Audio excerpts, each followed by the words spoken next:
Welcome to right news. ఆశలు ఆశయాలు కార్యక్రమానికి స్వాగతం. సర్వేపల్లి నియోజకవర్గంలోని తోటపల్లిగూడూరు మండలంలో తోటపల్లిగూడూరు సొసైటీకి ఎంతో ప్రాధాన్యత ఉంది. స్థానిక రైతులు నాయకులతో పాటు ప్రజలు కూడా ఎంతో ఆసక్తిగా గమనిస్తున్న ఈ సొసైటీ ఎన్నికపై మా రైట్ న్యూస్ ఓ ఆసక్తికర కథనాన్ని వినిపిస్తుంది. ఇద్దరు బలమైన నేతలు పోటీ పడుతున్న నేపథ్యంలో వారి వారి బలాబలాలు బలహీనతలపై ఇటు ప్రజల్లోనూ అటు తెలుగుదేశం పార్టీ కార్యకర్తల్లోనూ తీవ్రమైన చర్చ జరుగుతుంది. వరకాపురి వర్సెస్ వరగుండ అంటూ ఆసక్తిగా జరిగే ఈ కథనంపై మన వీక్షకుల అభిప్రాయం ఏంటో తెలుసుకోవడానికి ఈ కథనాన్ని ఓసారి మనం పరిశీలనగా వీక్షిద్దాం. ఆంధ్రప్రదేశ్ రాష్ట్రంలో గడిచిన సార్వత్రిక ఎన్నికల్లో తన కూటమి పార్టీలతో కలిసి ఘన విజయం సాధించిన తెలుగుదేశం పార్టీ ప్రభుత్వాన్ని ఏర్పాటు చేసి పాలనపై పూర్తి స్థాయి పట్టు నిలుపుకుంటున్న సంగతి ప్రజలందరికీ తెలిసిందే. ఇందులో భాగంగానే త్వరలో స్థానిక సంస్థలతో పాటు ఇతర సహకార సంఘాలకు, సాగునీటి సంఘాలతో పాటు నామినేటెడ్ పదవుల ఎన్నికలపైన దృష్టి సారించి పాలనపై మరింత పట్టు బిగించాలని తెలుగుదేశం ప్రభుత్వం భావిస్తోంది. ఈ నేపథ్యంలోనే కూటమి ప్రభుత్వంలో అతిపెద్ద పార్టీ అయిన తెలుగుదేశం పార్టీలోని తెలుగు తమ్ముళ్లలో స్థానిక పదవులపై విపరీతంగా పోటీ పెరిగిపోతోంది. నోటి ప్రచారాన్ని మించిన ప్రచార సాధనాలు ఇంకా ఏమీ రాలేదంటూ పెద్దలన్నట్లు సదరు నామినేటెడ్ పదవులతో పాటు మరికొన్ని ఇతర ముఖ్య పదవులకు తోటపల్లిగూడూరు మండలంలోని అన్ని గ్రామాల్లోని తెలుగు తమ్ముళ్లలో బాగా ఆసక్తి నెలకొనడంతో వాటిపై నోటి ప్రచారం విపరీతంగా పెరిగిపోతోంది.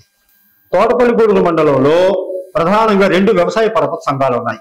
అందులో పేడూరు వ్యవసాయ పరపతి సంఘం ఒకటి కాగా రెండవది తోటపల్లిగూడూరు వ్యవసాయ పరపతి సంఘం. పేడూరు తోటపల్లిగూడూరు పరపతి సంఘాల్లో తోటపల్లిగూడూరు పిఎసిఎస్ నే పెద్ద పరపతి సంఘం కాగా వీటి రెండింటిలో ఆదాయము ఆస్తులు ఉన్న పెద్ద పరపతి సంఘంగా కూడా ఈ పిఎసిఎస్ నే కొనసాగుతోంది.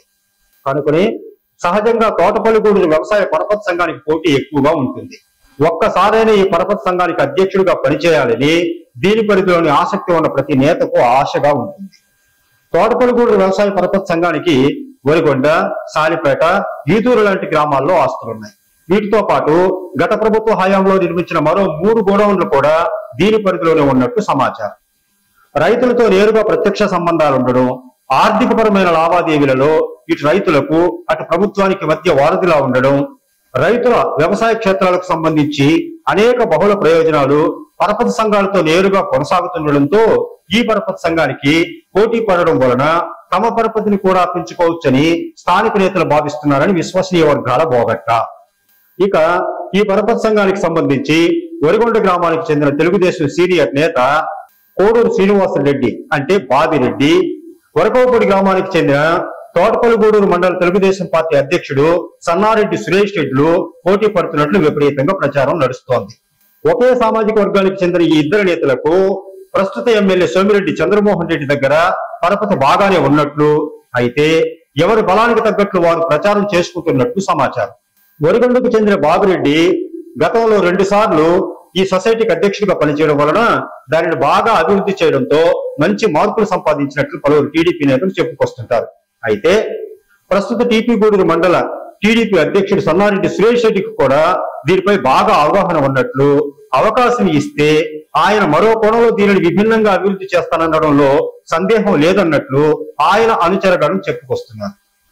ఇద్దరు పార్టీలో ముఖ్య నేతలైనందున ఎవరి స్థాయిలో వారికి పరపతులు ఉన్నందున మండల స్థాయిలో ఈ విషయంపై బాగా ఆసక్తికరమైన చర్చ రోజు రోజుకు జరుగుతుంది. కొత్తగా అధ్యక్ష పదవులు తీసుకున్న సన్నారెడ్డి సురేష్ రెడ్డి మండలంలో వైఎస్ఆర్ కాంగ్రెస్ పార్టీని మట్టి కనిపించడంలో విపరీతంగా శ్రమ చేయడంతో పాటు ఎన్నికల ఖర్చులకు సంబంధించి ఆర్థికంగాను పార్టీకి సాయం అందించారని, కాబట్టి ఈ పదవి ఆయన్నే ఊరుస్తుందని సురేష్ రెడ్డి వర్గం చెప్పుకొస్తుండగా, సోమిరెడ్డి విజయంలో చినబాబురెడ్డి కూడా ఎంతో శ్రమించారని, ఆ మాటకొస్తే వరిగొండలో క్యాడర్లెస్ గా ఉన్న టీడీపీని విజయం వైపు నడిపించారని, దీనికి తోడు మండలంలో ఆయనకు ప్రత్యేకంగా సొసైటీల పాలనపై కొంత పట్టు ఉందని, కనుక తోటపల్లిగూడూరు సొసైటీ ఆయనకే దక్కుతుందనే వాదనలు ఆయన వర్గం నుంచి తెరపైకి వస్తున్నాయి. ఇలా ఏ వర్గానికి ఆ వర్గం వారు ఆసక్తిగా దీనిపైన చర్చ చేస్తున్న తరుణంలో ప్రస్తుత రాజకీయాల్లో అపరచాణిక్యుడిగా పేరు సంపాదించుకున్న మాజీ మంత్రి, ప్రస్తుత సర్వేపల్లి ఎమ్మెల్యే సోమిరెడ్డి చంద్రమోహన్ రెడ్డి దీనిపై ఎలాంటి నిర్ణయం చేస్తారో చూడాలని స్థానిక ప్రజానీకంతో పాటు తెదేపా నాయకులు ఎంతో ఆసక్తిగా ఎదురు చూస్తున్నట్లు తెలుస్తుంది. చూసారుగా ఈనాటి ఆశలు ఆశయాల కార్యక్రమం. మరొక కార్యక్రమంతో మళ్ళీ కలుద్దాం. మీకు కనుక మా వీడియో నచ్చినట్లయితే లైక్ చేయండి, కామెంట్ చేయండి, షేర్ చేయండి. మా రైట్ న్యూస్ ఛానల్ సబ్స్క్రైబ్ చేయండి. ధన్యవాదాలు.